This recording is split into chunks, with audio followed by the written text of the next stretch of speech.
अस्सलाम वालेकुम। कैसे हैं आप सब? उम्मीद करता हूँ सब बिल्कुल खैरियत से होंगे। और बहुत दिनों के बाद ये वीडियो आएगी। आज का हमारा जो काम है, हम लोग लेंटर के ऊपर जो फर्श लगता है उसकी तैयारी कर रहे हैं। तो उसकी तैयारी में तकरीबन 2 से 3 चीज़ें जो होती हैं वो आपको ख्याल रखनी पड़ती हैं। सबसे पहली चीज़, आपको नीरू फेंकना। नीरू किसे कहते हैं? सीमेंट का एक पानी मिला के घोलिया सा, उसको आप फर्श पे फेंकेंगे। उसके बाद फिर आप शॉपर उस पे डालेंगे, क्योंकि शॉपर जो होता है फिर हवा में उड़ता है और वो पकड़ नहीं करता अगर मिट्टी उस पे फेंकी जाए। तो अगर आप नीरू फेंक देंगे तो वो शॉपर जिस जगह पे होगा वो जम जाएगा। तो इस बात का ख्याल रखें, जब भी लेंटर के ऊपर फर्श लगाने लगे तो नीरू का इस्तेमाल लाजमी करें और उसके बाद जो है शॉपर बिछाएँ। और जो मिट्टी है, मिट्टी का आज मेरे साथ जो सीन हुआ वो आपके साथ ना हो, तो अगले बंदे को ये क्लियर करना है कि हमें चिकनी मिट्टी चाहिए और उस मिट्टी में कोई भी गंद ना हो। क्योंकि बाद का इस तरह होता है, भर्ती वाली मिट्टी और होती है और जो छत पर डालने वाली होती है वो मिट्टी और होती है। तो दूसरा पॉइंट ये है कि मिट्टी का ध्यान रखना है। तीसरा पॉइंट ये है कि आपने मिट्टी को इस तरीके से जो है ना, यानी कि फ्रंट वाली साइड से शुरू करना है, अपनी लास्ट वाली साइड से शुरू नहीं करना। क्योंकि अगर आप लास्ट वाली साइड से शुरू करते हैं ना, तो आपकी ढलान अगर तो फ्रंट पे है तो फ्रंट पे सही होगा, क्योंकि मेरी जो ढलान है वो सारी बैक पे है। तो इसलिए कोशिश यही करें कि फ्रंट वाली साइड से जो है ना मिट्टी को ऊपर डलवाना शुरू करें, ताकि आहिस्ता आहिस्ता वो फिर इस साइड पर आते रहें और उससे आपका एक तो लेवल भी अपने आप हो जाएगा। और जब फर्श बनाने लगेंगे, जब आप ईंटें लगाएंगे या टाइल लगाएंगे, तो उसमें आपको कोई परेशानी नहीं होगी। बहुत से लोगों का ख्याल होगा कि किस बात का ख्याल रखा जाए कि गंद कौन सा ना हो। मिसाल के तौर पे जैसे ये है ना, ये हो गया, ये तो अभी कम है, बहुत ज़्यादा जो था मिकदार में। अब ये कल क्या होगा, कल मैं एक अलग मज़दूर से इसको पहले साफ़ करवाऊंगा मिट्टी को और फिर खिलरवाऊंगा। और दूसरा जो सवाल होगा आपके जहन में चल रहा होगा वो ये होगा कि छत के ऊपर जो मिट्टी की लेयर है वो कितनी होनी चाहिए मैक्सिमम। तो मैं आपको यहाँ से दिखाता हूँ। ये जो शॉपर है ना, ये इस तरह लग जाएगा, ठीक है। ये जो इसकी 4 इंची है ना, ये इसकी जो हाइट होती है ईंट की, नॉर्मल तौर पे तो 3 साढ़े 3 इंची होती है। तो तकरीबन 4 इंच जो है या 3.5 इंच ये आपकी मिट्टी की चढ़ाई होनी चाहिए। और उसके बाद आपके इस फर्श के बाद इस पर टाइल या जो भी ईंट आपने लगानी है वो आपने लगाना है। और इंशाल्लाह नेक्स्ट वीडियो में मैं ये भी बताऊँगा कि ईंट लगवाना बेहतर है या फिर टाइल। इस तरीके से जब एक एक करके फेंकते आएंगे तो ये अपने आप ढेरी बनती जाएगी और लास्ट तक चली जाएगी। आप इस तरह छत का जब काम शुरू करवाएंगे तो सबसे पहले आप लोगों ने टाइलों को यूँ साइड पे लगवाना है, ठीक है।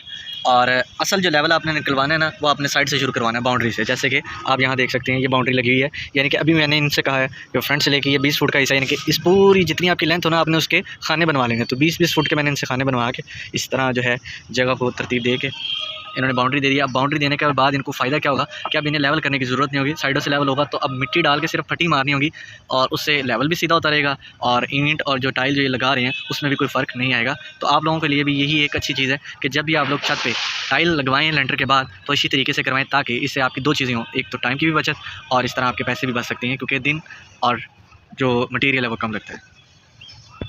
इससे लोगों का सवाल होता है कि लेंटर के बाद मिट्टी क्यों डाली जाती है और ऊपर फिर फ़र्श तो लगता है, लेकिन मिट्टी डालने का आखिर क्या है? मिट्टी इसलिए डाली जाती है क्योंकि आपकी जो नीचे वाली वॉल है, जो नीचे वाली दीवारें हैं, जो नीचे वाली छत है, ये सारी जो है ठंडी रहे। क्योंकि जितनी ऊपर मिट्टी होती है, ज़्यादा नहीं चढ़ानी है, ज़्यादा से ज़्यादा मैक्सिमम आप मिट्टी की जो चढ़ाई है वो 4 इंच से लेकर 5.5 इंच तक रख सकते हैं, या 6 इंच तक, इससे ज़्यादा ना रखिएगा। तो इससे क्या होगा, आपके जो नीचे है बग़ैर एसी के आपका जो नीचे का पोर्शन होगा, कमरे होंगे या जो भी एक साइड आपने करनी होगी वो ठंडी। बहुत सी जगहों पे आप लोगों ने दुरमट देखा होगा, एक जैसे ज़मीन को दबाने के लिए या मिट्टी को करने के लिए ना, जो इसे कहते हैं प्रेस। लेकिन आज आपको एक नया तरीका दिखाते हैं जो कि मेरे भी जहन में नहीं था। तो बल्कि ने क्या उस्ताद था, काम उस्ताद ही कर देने। तो ये मैं ज़रा इसकी ब्राइटनेस कम कर लूँ। अब देखें,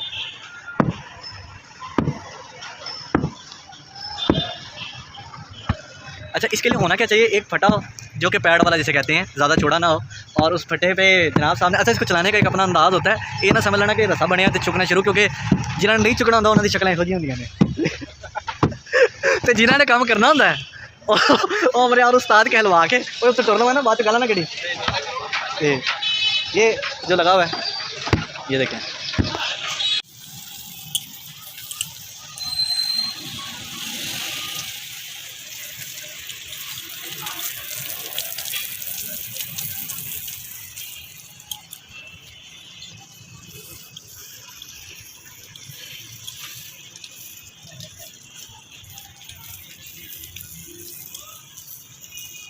बिस्मिल्लाहिर्रहमानिर्रहीम। अस्सलाम वालेकुम। कैसे हैं आप सब? उम्मीद करता हूँ सब बिल्कुल खैरियत से होंगे। Welcome to my YouTube channel another vlog. हो सकता है ये वही व्लॉग चाह रहा हूँ जिसके दरमियान में मैं फिर से काम कर रहा हूँ। वो क्यों कर रहा हूँ? आज अल्हम्दुलिल्लाह छत कंप्लीट हो चुकी हुई है, आखिर तक टाइलें लग चुकी हुई हैं।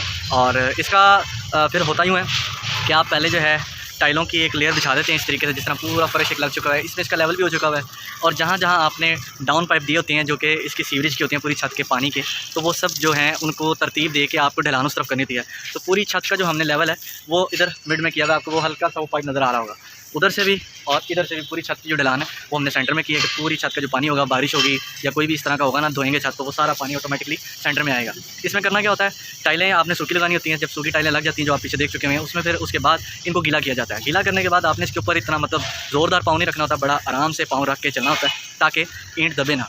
और उसके बाद फिर अब बनेगा मसाला, मटेरियल जो बनना है वो भी मैं आपको आगे वीडियो में दिखाऊंगा कि वो क्या क्या होता है, कितने एक का मसाला होता है, जो कि इस पर किस तरीके से कितना पतला करके डाला जाता है ताकि इसकी दर्जों में भर जाए और जो छत है वो मजबूत हो जाए और कहीं से लीकेज ना हो। सीवरेज का सामान आ चुका हुआ है, आधे से ज़्यादा उमर फ़ारूक और हसन ऊपर हैं जो पकड़ रहे हैं सामान को, क्योंकि छत पर रख लेंगे ना वो ज़्यादा बेहतर रहेगा। अंदर रखते हैं, अंदर तो अभी बहुत ज़्यादा काम पड़ा है, खिलार बहुत ज़्यादा है, तो इसलिए छत पे ऊपर रखवा रहे हैं सामान सारा ताकि तंगी ना हो। यूट्यूब चैनल अनदर व्लॉग, मेरी तरफ से, मेरे घर वालों की तरफ से, मेरे तमाम सब्सक्राइबर को रमज़ान बहुत बहुत मुबारक हो और आज पहला रोज़ा है।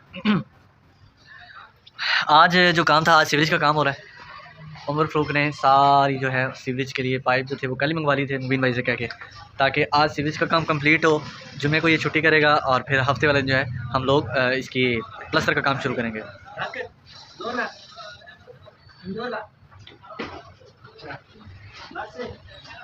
अच्छा, ये सीवरेज के पाइप में आपने सिर्फ 2 से 3 चीज़ों का जो है ना वो आपने ख्याल रखना है। वो क्या? सबसे पहला, एक तो अच्छी क्वालिटी हो, पैसों पे आपने कॉम्प्रोमाइज़ नहीं करना, क्वालिटी पे का आपने देखना है। अगर तो अच्छी क्वालिटी आपको मिल रही है, ठीक है, तो आपने अच्छी क्वालिटी लेनी है। दूसरी चीज़, हार्ड बिल्कुल भी नहीं लेना। जो प्योर हार्ड होगा ना वो आपका जो जब उस पर कोई दबाव आएगा तो वो टूट जाएगा, तो उसमें लचक होनी चाहिए। इस बात का आपने लाजमी ध्यान रखना है। अपने नीचे की जो सीवरेज के पाइप है उनमें कितने इंच का पाइप डालना चाहिए? अक्सर लोग जो हैं वो कम इंच का डालते हैं, तो 6 इंच मस्ट होना चाहिए पाइप प्लास्टिक का। ये 6 इंच के पाइप है जो कि आखिर तक डलेंगे, तो 6 इंच का जो पाइप है ना ये आपका लाजमी होना चाहिए, जिसमें उसमें लेवल करने के लिए अब जो एक चीज़ मैंने जो देखी थी वो उमर फ़ारूक को मैंने बताई और आप लोगों को भी शेयर कर रहा हूँ कि एक बंटा या कोई भी ऐसी चीज़ आप ले लें जो कि फ़्लो करती है, जो कि उसमें आराम से डर सकती हो। आपने उसको एक स्टार्ट के कोने में डालना है, बंटे को सिर्फ रखना है, गिराना नहीं है, फेंकना नहीं है और उसको मतलब इस तरह थ्रो नहीं करना, सिर्फ आपने रखना है। जिस तरफ उसकी ढलान होगी ना पाइप की, तो वो उस तरफ खुद ब खुद जो है ना बंटा चले जाएगा। तो अभी अल्हम्दुलिल्लाह उमर फ़ारूक ने माशाल्लाह बहुत अच्छी ढलान रखी थी, तो एक वो एक्सपेरिमेंट था जिसको हमने किया कि चेक तो करें आखिर ये काम आता भी है, ऐसी बातें बनी।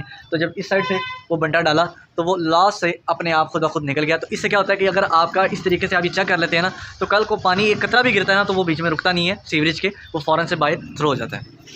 ये अगर हम लोगों की खुद की ज़ाती 9 की दीवार होती ना तो हमारे हिस्से में ये बनी होनी थी। अब हमारे हिस्से में हमारी 9 की दीवार बनी है, फिर भी ये कितना डिफरेंस है कि कितना आगे है। यानी कि 9 की पूरी जो दीवार है ये हम लोगों के ही हिस्से में बनी है और आखिर तक बनी हुई है। ये क्या हुआ है? उन्होंने की थी ना, जबकि हदीस में आता है कि किसी की एक बालिश यानी कि इतनी जगह भी अगर कोई शख्स लेता है, अव्वल तो ये हदीस में आता है कि उसकी इजाज़त ना हो और वो फिर भी उसकी जगह पे कब्ज़ा करे, तो कल क़यामत के दिन उसको 7 आसमान और ज़मीन के बराबर वो जगह देनी पड़ेगी। तो लिहाजा ये तो हुण जानन जिन्होंने बगैरती की है या उन्होंने वड्डे जानन कि जिन्होंने ये जो भी कुछ है किया है। हाँ जी, तो ये कारखाने की जो स्टार्ट की दीवार थी उसको अब हमने जब मुकम्मल खाली किया, जैसे कि ये लगी हुई है अभी भी साइडें, क्योंकि ये सारी साइडें हमने खाली की थी, ये पूरी दीवार थी, ठीक है। तो ये जब खाली की है तो ये अब पता लगा कि ये 9 की जो 9 है ना दीवार, यानी कि ये हमारे हिस्से में बनी थी। वो आखिर में आपको रद्दे भी नज़र आ रहे हैं, ठीक हो गया। ये आखिर में जो रद्दे लगे हुए हैं 9 के, ठीक है। ये सारी दीवार हम लोगों की थी, जिस पे ये जो साथ वाली बिल्डिंग है उन लोगों ने कब्ज़ा किया। ये जो मेरे बीम बाहर निकले हुए हैं ये मैंने गलती की बाहर निकाल के, क्योंकि अगर ये मुझे पता होता ना कि ये क्योंकि बड़ों का, ये मेरे बड़ों पे ब्लेम करते हैं, बेईमानी इनके बड़ों की खुद की थी तो ये हमारे बड़ों पे डालते हैं। लेकिन अगर ये बीम, ये दीवार मेरी थी तो मैं इसका हकदार था कि जैसे मेरे वो वाले बीम दीवार के अंदर है 9 के 9 इंची, मैं ये भी इनकी दीवार के अंदर कर सकता था और वो मुझे रोक भी नहीं सकते थे, क्योंकि ये दीवार मेरी थी। और ना ही मैं इसकी मुरम्मत करवाने जोगा था और ना ही मैंने कुछ कहने जोगा था, क्योंकि ये इसी पे शुक्र अदा करते कि मैं इनको दीवार इस्तेमाल करने दे रहा हूँ अपनी साइड की। तो ये पूरी जो दीवार है, सिर्फ ये वाली जो बिल्डिंग है ये पीछे वाली, ये अपनी जगह पे बनी हुई है, ठीक है। असल इनकी दीवार ये बनती थी जो कि ये अब हमारी दीवार पे इस साइड पे आए हुए हैं। ये वीडियो बनाने का मकसद ये है कि आने वाले वक्त में कोई भी बंदा इस दीवार को नहीं हिला सकता, क्योंकि इस दीवार की जो मलकियत है वो मेरी खुद की है, क्योंकि ये मेरी जगह पे बनी हुई है।